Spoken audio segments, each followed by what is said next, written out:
Let's have some fun today.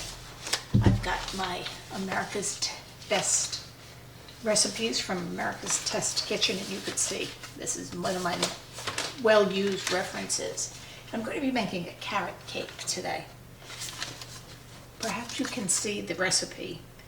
The ingredients are 2.5 cups of all-purpose flour, 1¼ teaspoons of baking powder, 1 teaspoon of baking soda, a teaspoon of salt, and all of that is right here in my bowl.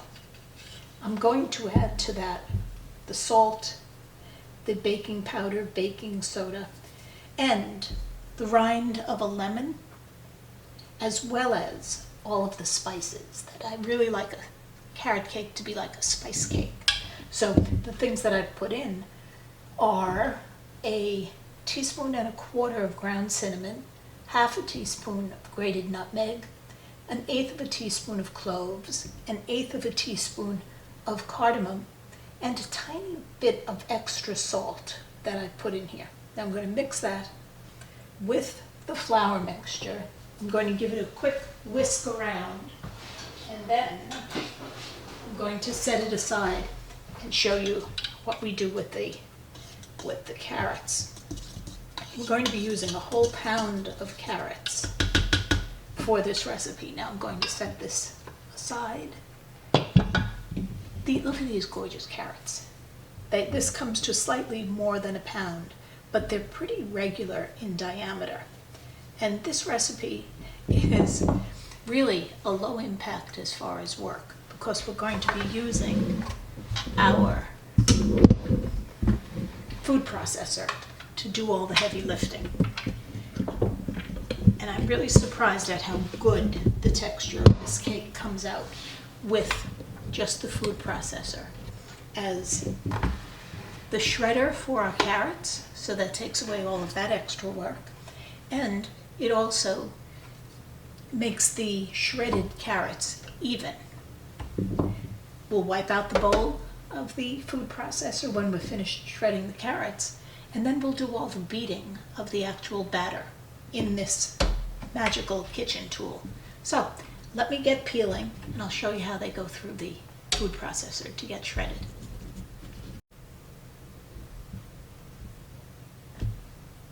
Now, let's get this show on the road.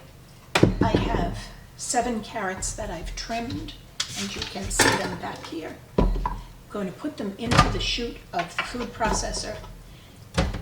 Make sure you trim them down enough so that they fit into the chute. And here we go. Remarkably easy.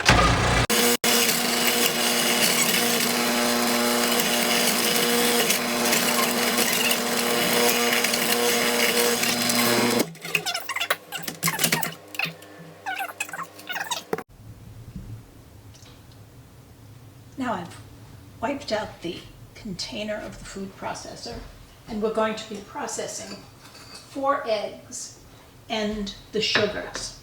The sugars are 1.5 cups of white sugar and a packed 1/2 cup of brown sugar. I have that right here. We're going to process the eggs and the sugar together for about 30 to 40 seconds until it's light and fluffy. 1, 2, 3, and 4.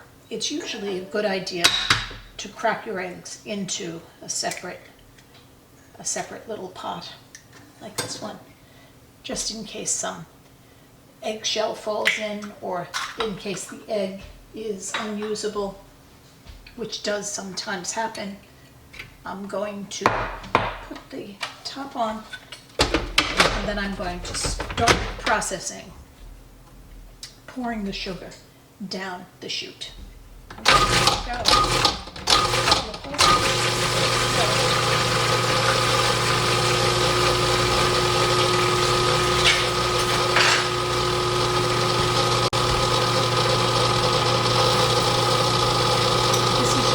Brown sugar and white sugar. See, immediately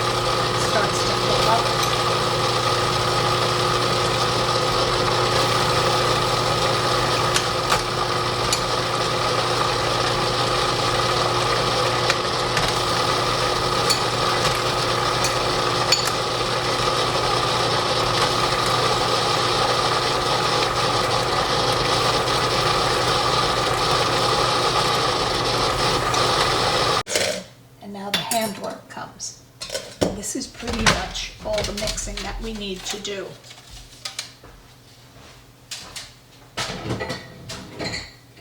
Take a look at the way this mixture comes out. It's beautiful and silky. Look at that. Scrape this into the carrots. Carrot cake is really a very forgiving recipe. The only thing that you need to be careful about is the measurements of the oil and the flours. You don't want to handle it too much, and you don't want to handle it too little. You don't want to add too much oil, and you also don't want to beat it too much. So it's a technique, but easy enough. Then play around with the flavors. I find that I really like it to be spicy. That's why I add the cardamom and a little bit generous on the cloves. Some people don't like that flavoring, but I really do. I've tried making carrot cake with canola oil, and canola oil has a really particular flavor that I find unpleasant in baking. And here it is. Gently fold this all in until you see no more of the flour. This is a good cake to make. It lasts for days if somebody doesn't finish eating it. It also freezes beautifully. You can always add the topping after it's frozen, or you can even freeze it with a cream cheese icing, which is what we are going to make later on when this comes out of the oven. Now, as I'm folding this, I'm going to add about a half to 3/4 of a cup of raisins. This will give the cake a lot of extra body, and it'll also make it go farther. It'll feel more like a meal than just a dessert. And if you, like we are, a muffin or a piece of carrot cake makes a really great breakfast. So I'm folding this all together, making sure that there are no traces of flour on the bottom. Now, let's move my prepared baking pan. It's a 9 by 13. I guess it's a 3-inch deep pan. This just goes right in.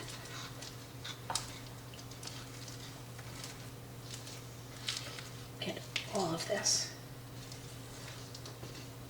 And that's kind of it, gang. I'm going to bake this. Let me check the recipe for how long it bakes.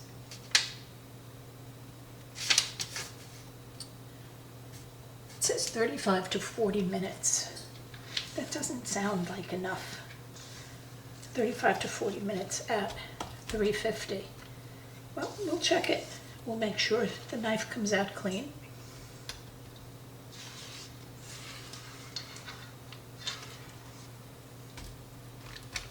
It's nice and even.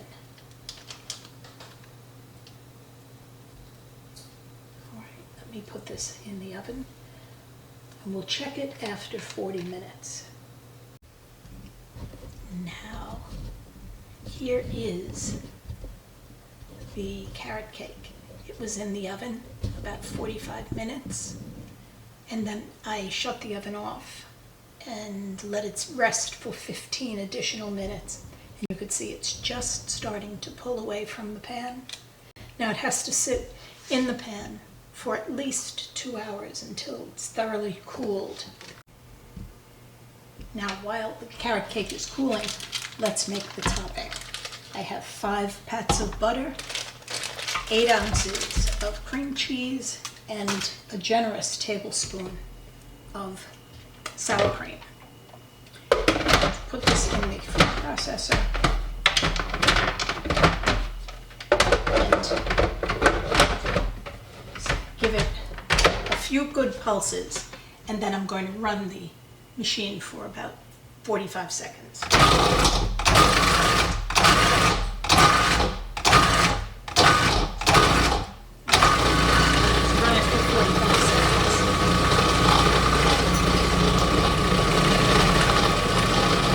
During that run, I'm going to add a teaspoon of delicious, very fine.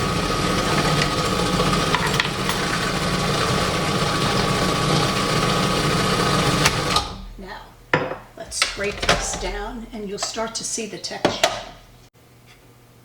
I'm going to add a cup and a half of confectioner's sugar. I like to give this a stir before I start combining it with the cream cheese and the butter. I just like to make sure it gets started.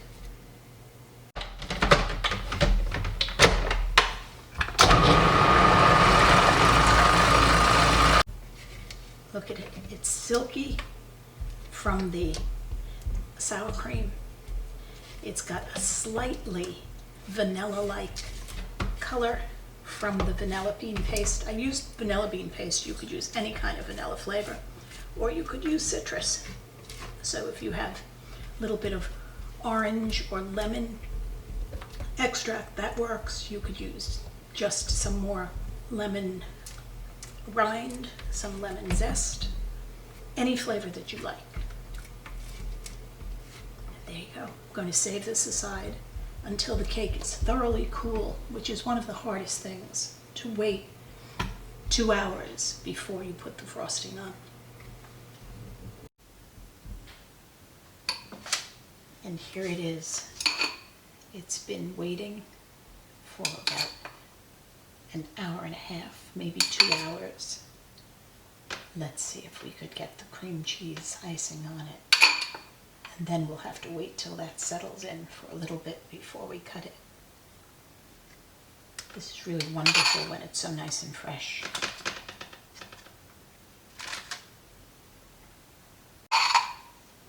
A nice thick layer. Yum.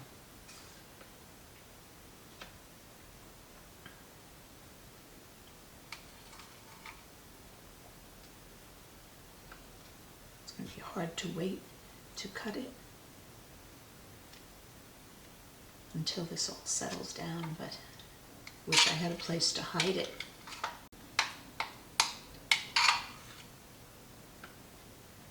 And there it is. Nice even layer of cream cheese frosting. Yes. Look at this beautiful thing. Let me tell you how it tastes.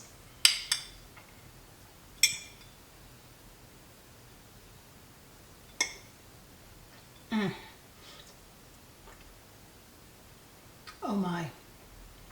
Oh, here it is. The best carrot cake from the new best recipes from America's Test Kitchen. Holy cow, it's delicious.